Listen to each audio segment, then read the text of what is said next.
To kickstart, I'd like you to give me an opportunity to now call on stage the engineer behind this conference, the founder and CEO of Nkonki, our second black woman chartered accountant in our wonderful country, South Africa, the Businesswoman of the Year nominee of 1996, the African Women Chartered Accountants, Woman of Substance of 2005, who has grown Nkonki from a one-man partnership many years ago to a 19-partner strong, 300 staff or complement across the country firm. Please allow me to call upon Cindy. Cindy, thank you.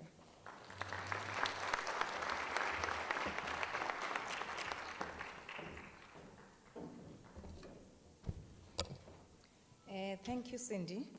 Ladies and gentlemen, there are some interesting facts about me and Cindy that you need to know. First of all, we share the name. As you know, we're both Cindy. Secondly, we share the profession because we are both chartered accountants. And thirdly, we light in complexion and we wear glasses. So when people talk, they say, no, I met with Cindy, whatever. Which one? No, the one who's a CA. No, I know there are two, but which one? No, the one that's light in complexion. With glasses, yes, with glasses, then two people believe they are talking about the same Cindy, and yet it's different Cindy's. And then the other sad part is that 5 years ago, we both lost our mothers at the same time, which was quite sad. That was just a week apart. And a year later, we both had baby girls. So it's a mystery we just don't understand to say, how is it happening? But it all started with the naming, we believe.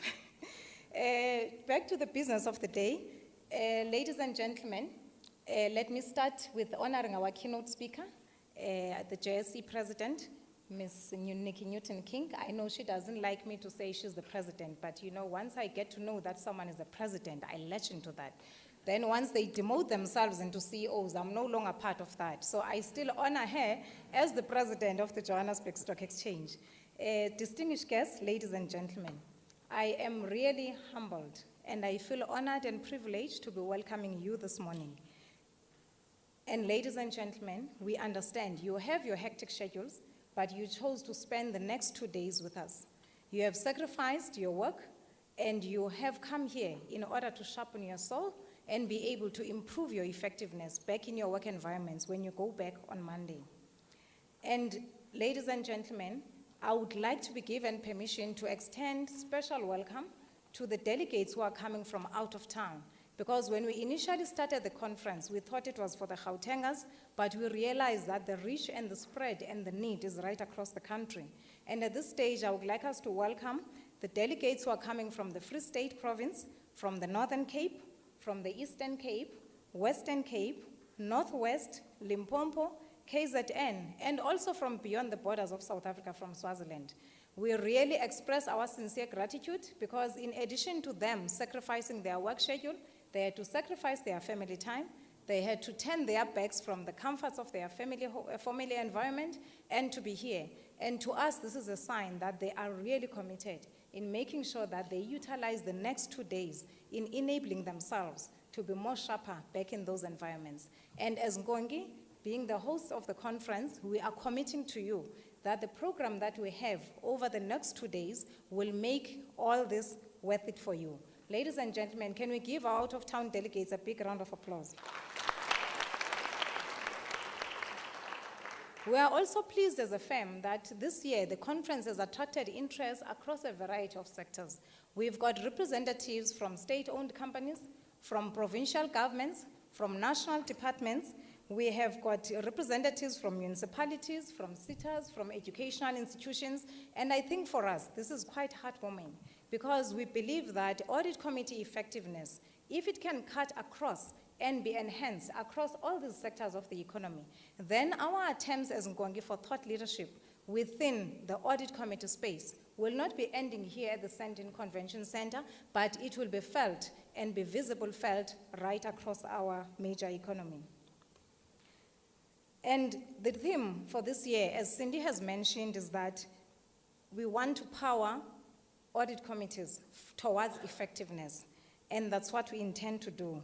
How we've actually structured the program without getting through the detail of it, because you all have the detail in your packs, is that we had to ask ourselves, what are the 8 steps that you require in order to be sure that you're moving towards direction of enhancing the effectiveness in the space that we are in? First of all, we had to make sure that audit committees will be reminded about their role. And when we remind audit committees about their role, we're not talking about audit committee membership only, but also the supporters of the audit committees, the other functions that are making the external audit function to be effective. So the reminding about the role, it's something that we'll be achieving. Secondly, you might know your role, but you might not understand how important it is and how critical and significant it is. And therefore, we focus on the second step, which is more on making sure that the audit committees that are actually here, they understand the importance of their role. And audit committees need to understand the context in which they operate, which is why then we've got the Institute of Internal Auditors and the Institute of Chartered Accountants also participating in the program, because they will help us to understand the context. Also, ladies and gentlemen, there is no way you can improve your effectiveness if you don't understand the perceived shortcomings about what you are currently delivering. So we do have some speakers that will be highlighting the perceived shortcomings that are currently there or viewed to be real when it comes to audit committees. Audit committee effectiveness has to be defined, which is why we've got a definition of effective audit committees in the eyes of the CEO, in the eyes of the CAE, and in the eyes of an external auditor. Because unless we know that we are pleasing the users, the beneficiaries of audit committees in a particular way, we might not be able to understand the gap. And also, we also have the Institute of Directors CEO, Ms. Ansi Ramalo, who's going to be talking to us about how we can break down those barriers towards effective committee membership. Corporate failures, we all have to learn from them. Audit committees can only learn. There are lessons to be learned. Hence, we have a session that will be dealing with how we can sit back and reflect on the corporate scandals that we know of, but we never drilled deeper to understand what role could the audit committee could have played better in actually minimizing or detecting that at an earlier stage before it actually exploded.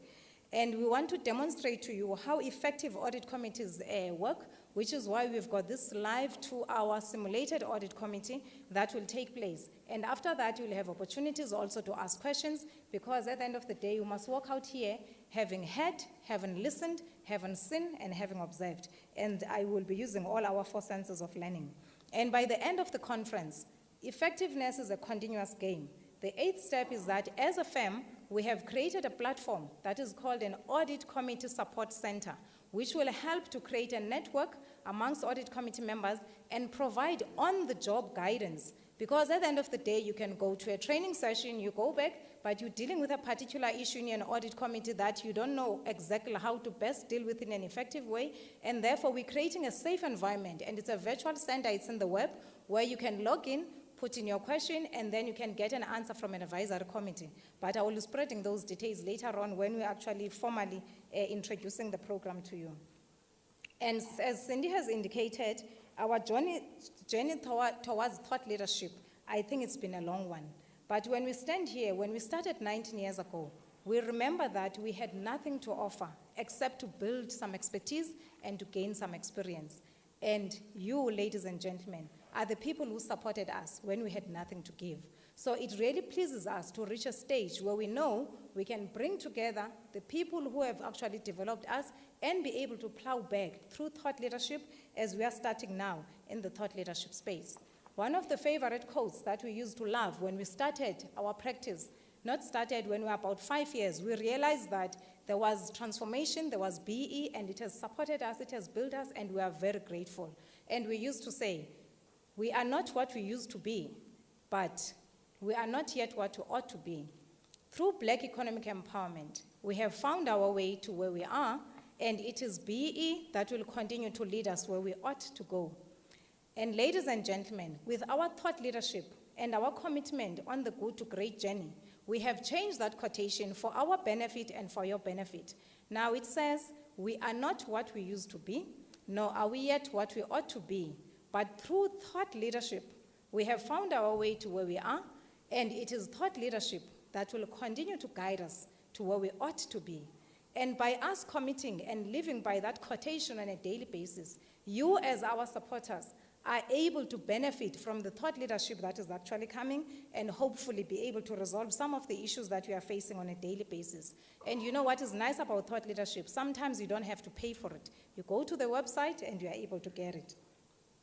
On the conference bags that you have, we've got a couple of publications that we've done as a firm. We would like you to make time, read, because they will empower you with knowledge. And if you think you are the only ones who have to read those publications because you attended the conference today, I would like to give you the information that will show the opposite. We download our website statistics every now and again. And the last stats indicates that our website is really proving to be resourceful. In August alone, our conference web pages have been visited for more than 722,000 times, just 1 month of August. And the information that has been downloaded, it's not only downloaded in South Africa in gigs, but we were shocked to see that people from the US, they visit our site, they download documents, people from the UK, from Canada, from Australia, from Germany, some of the countries I didn't even know they existed because I dropped geography as standard 5. But now I'm starting to learn, oh, okay, we've got followers, we have got readers in all these other areas. So at the end of the day, you are joining a group of people that are there, that are getting the service, and we are proving to be resourceful because as part of our vision, we would like to be resourceful to those who are actually supporting us. And I can say at this stage, in declaring a conference open, I've got a motivational speaker called Mr. Les Brown. He really keeps me going in the times of difficulty because he's got a sense of humor. So I learn a lot from him. So when I say to you, ladies and gentlemen, it has been a plum-pleasing pleasure to welcome you this morning, then I'm using the words of Les Brown. And on that note, I would like to declare this second annual Audit Committee Conference open.